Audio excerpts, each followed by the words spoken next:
Саламатсыздар ма? Бүгін біз Қазақстан астанасында осы апта өткен Еуропалық кеңес және Орталық Азия елдері президенттерінің жиыны туралы айтамыз.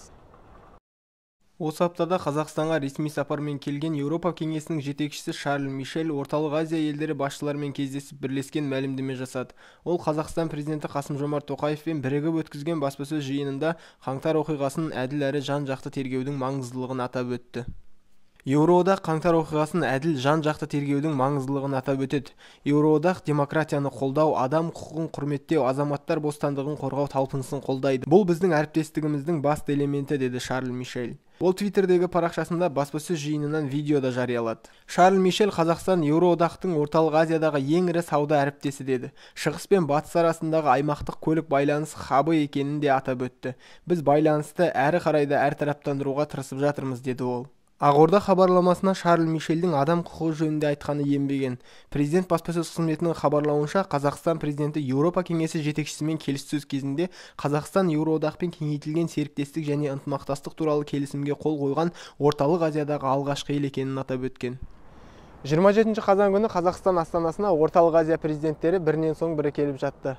Олармен президент Қасым-Жомарт Тоқаев Ақордада жеке кездесті. Жиынға тек Түркменстан президенті ғана қатыспады. Оның орнына Түркменстан министрлер кабинеті төрағасының орынбасары Ходжамұрат Гелдімұратов қатысты. Қазақстан президенті Қасым-Жомарт Тоқаевтың пікірінше, Азия мен Еуропа құрлықтары шектесетін жерде орналасқан Орталық Азия геосаяси орталықтар мен әлемдік нарықтар арасындағы байланыстырушы көпір саналады. Сондай-ақ президент өңіраралық өзара ынтымақтастықты кең ауқымды дамытуға деген ұмтылыс Орталық Азия елдері мен Еуропалық одақ арасындағы жан-жақты диалогтың берік іргетасы болатынына сенім білдірді. Сонымен қатар жиында Еуропалық кеңес президенті Шарль Мишель, Қырғызстан президенті Садыр Жапаров, Тәжікстан президенті Эмомали Рахмон, Өзбекстан президенті Шавкат Мирзиёев және Түркменстан министрлер кабинеті төрағасының орынбасары Ходжамұрат Гелдімұратов сөз сөйледі. Жиын соңында Орталық Азия мемлекеттерінің басшылары және Еуропалық кеңес президенті бірлескен мәлімдеме қабылдады.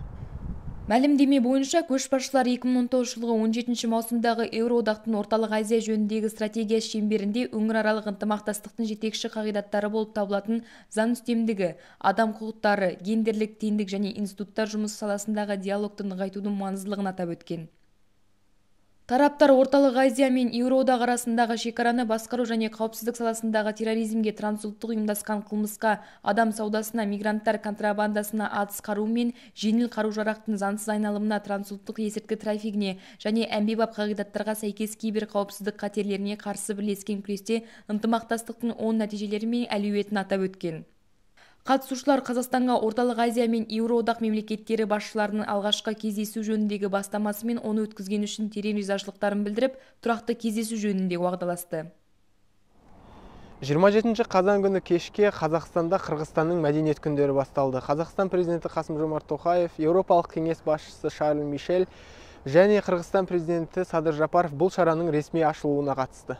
Президенттер Қырғызстанның ұлттық тарихи мұражайының коллекциясы қойылған ықылым мұрасы көрмесімен танысты. Содан соң қырғызстандық өнер шеберлерінің концертін тамашалады. Концерт бағдарламасында Манас эпосынан үзінді оқылып, халық ақыны Тоқтоғұл Сатылғановтың санаттары орындалды. Сондай-ақ халық жазушысы Шыңғыс Айтматовтың шығармаларынан үзінділер қойылды. Сонымен қатар қазақ және қырғыз халықтарының бауырластығын дәріптеу мақсатында қырғыз өнерпаздары Шоқан Уәлиханов, Абай Құнанбаев, Жамбыл Жабаев, Мұхтар Әуезов сияқты тұлғаларымыздың бейнесін сомдап, екі халыққа кең тараған ән күйлерді орындады.